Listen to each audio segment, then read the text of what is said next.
Pengujian hipotesis komparatif. Rumusan hipotesis komparatif memiliki dua bentuk, yaitu yang pertama komparasi antara dua sampel, yang kedua komparasi antara lebih dari dua sampel dalam kurung K sampel. Uji Z. Uji Z dapat digunakan jika simpangan baku populasi sigma diketahui dengan rumus Z sama dengan X1 bar kurangi X2 bar dibagi sigma akar 1 per N1 plus 1 per N2. Diketahui Z, yaitu uji Z, sigma simpangan baku, X1 bar rata-rata sampel 1, X2 bar rata-rata sampel 2, N1 jumlah data sampel 1, N2 jumlah data sampel 2.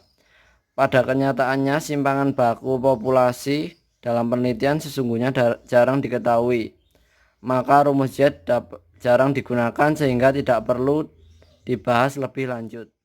Selanjutnya adalah uji T. Uji T ini digunakan untuk menguji hipotesis komparatif rata-rata dua sampel apabila datanya berbentuk interval atau rasio dan simpangan baku populasinya tidak diketahui. Nah, rumus yang digunakan itu ini adalah T X bar 1 min X bar 2 dibagi akar dari S1 kuadrat per N1 plus S2 kuadrat per N2 min 2R dikalikan S1 per akar N1 dikalikan S2 per akar N. Nah, untuk contoh soalnya sendiri itu bisa dilihat pada buku halaman 200 dan 201.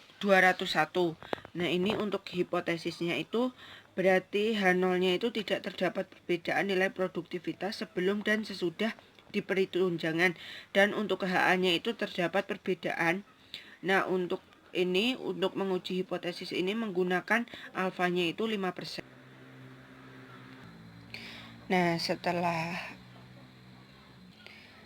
Untuk mengerjakan soalnya terlebih dahulu kita harus mencari nilai X1 kuadrat dan X2 kuadrat itu dari X1-nya itu sebelum diberi tunjangan profesi dan X2-nya sesudah diberi tunjangan profesi, lalu X1 dikalikan dengan X2. Jika sudah mencari X1 mencari pada tabel tersebut. Nah, sekarang kita mengerjakan yang X bar-nya itu menggunakan rumus sigma XI min per N. Nah, untuk sigma X itu nilai dari keseluruhan X1 per NN-nya itu responden. Nah, untuk X bar 1-nya itu mendapatkan 74 dan X bar 2-nya mendapatkan 79,2.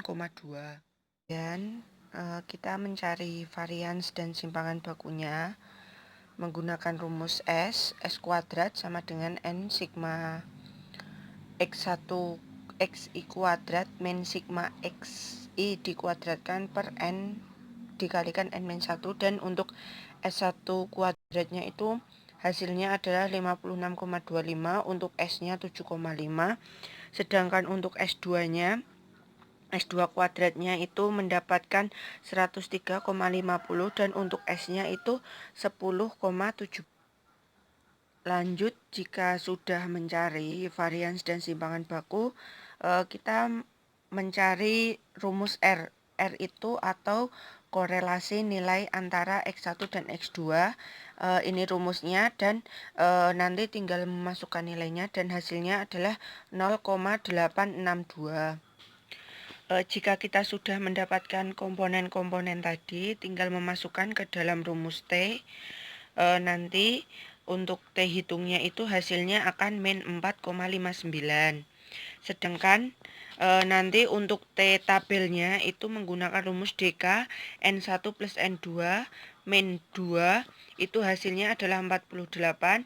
Nanti tinggal mencari ini dengan taraf kesalahan 5% pada uji dua pihak itu nanti tinggal dicari di buku statistika halaman belakang untuk tabel T, tabel distribusi T. Nanti tinggal mencari di sini 0,05 ini ke bawah yang 48. Jika dalam buku statistika tidak ada 48, itu bisa mencari di Google. Nah, setelah mencari nanti akan mendapatkan T tabelnya itu 2,01. 2,01 itu dari 48 dengan taraf kesalahan 0,05%. Nah, habis itu nanti kita ini membandingkan T hitung dengan T tabel, di mana T hitungnya itu 4-4,59 dan berarti ini tuh lebih kecil dari T tabel yang 2,01. Nah, dari hasil tersebut itu kita dapat menarik kesimpulan, yaitu H0-nya itu ditolak dan HA-nya itu diterima. Kemudian selanjutnya yaitu pengujian hipotesis komparatif dua sampel berkorelasi dengan uji T dapat juga dilakukan dengan menggunakan rumus T sama dengan S per 1 min X per 2 per Ak dari S 1 per N1 plus 1 per N2. S sama dengan simpangan baku gabungan. Dengan rumus mencari simpangan baku gabungan adalah S kuadrat sama dengan dalam kurung N1 min 1 dikali S1 kuadrat plus dalam kurung N2 min 1 dikali S2 kuadrat per N1 plus N2 min 2. Contoh yaitu dengan data dari contoh sebelumnya dan hipotesis yang diajukan, H0 merupakan nilai produktivitas kerja guru sebelum menerima tunjangan profesi lebih rendah dibandingkan sesudah menerima tunjangan profesi. Kemudian HA-nya nilai produktivitas kerja guru sebelum menerima tunjangan profesi lebih tinggi dibandingkan sebelum menerima tunjangan profesi. Ujilah hipotesis tersebut menggunakan alfa sama dengan 5%. Berikut ini data yang sudah disajikan dalam bentuk tabel dari contoh sebelumnya. Kemudian langkah-langkah dalam menjawabnya, yang pertama yaitu mencari rata-rata nilai X1 dan X2. X1 sama dengan sigma X1 per N sama dengan 1850 per 25 sama dengan 74. X2 sama dengan sigma X2 per N sama dengan 1980 per 25 sama dengan 79,2. Langkah yang kedua yaitu mencari variansi dengan. Saya akan menjelaskan tentang komparasi dua sampel independen yang ada di buku statistika pendidikan halaman 207. Komparasi artinya adalah perbandingan, sedangkan independen artinya adalah bebas atau tidak berkaitan. Jadi komparasi dua sampel independen adalah membandingkan rata-rata dari dua sampel yang tidak berkaitan antara variabel satu dengan variabel yang lain. Nah, uji komparasi dua sampel independen ini memiliki dua rumus T. Rumus T yang pertama adalah separated variance dan rumus T yang kedua adalah plot variance. Nah, di mana kedua rumus ini bisa digunakan apabila memenuhi ketentuan yang ada di halaman 208. Nah, kita langsung saja ke contoh kasus yang ada di buku halaman 209.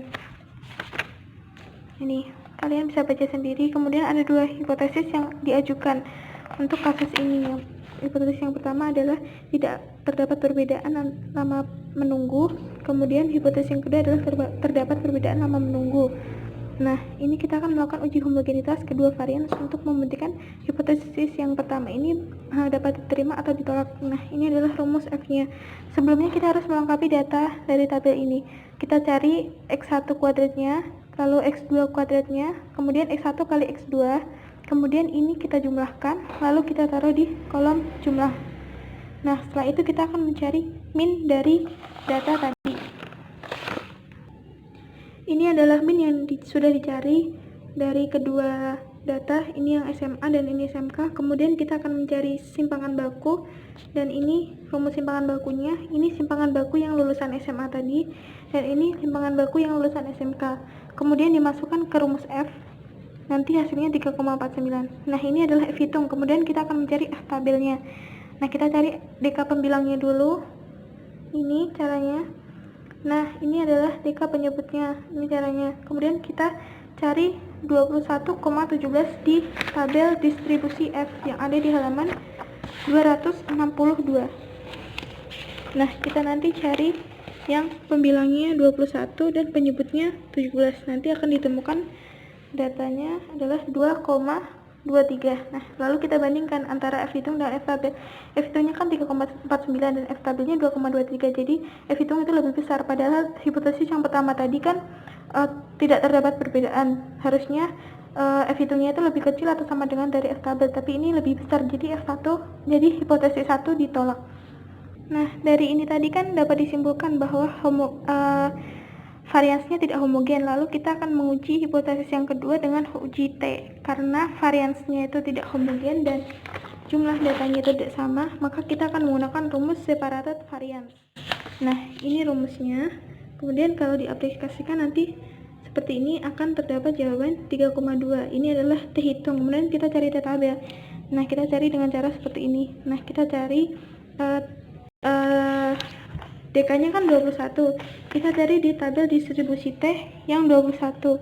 Di tarafnya itu 0,05. Yaitu nanti jawabannya 2,08. Dan yang satu itu, nah ini ditaruh sini 2,08 dan ini 18 nya nanti jadinya DK nya 17. Kita cari yang 17 di tabel distribusi T. Nanti jawabannya adalah 2,11. Nah, dari ini tadi kita hitung T tabelnya. Rumusnya ada di ketentuan yang ada di halaman 208.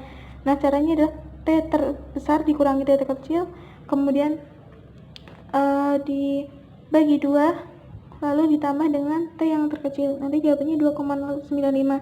Nah, kemudian kita cari perbandingannya. T hitungnya kan 3,2, sedangkan T tabelnya 2,095, lebih besar T hitung. Jadi terdapat perbedaan antara T hitung dan T tabel, lama menunggunya. Jadi hipotesis yang kedua diterima.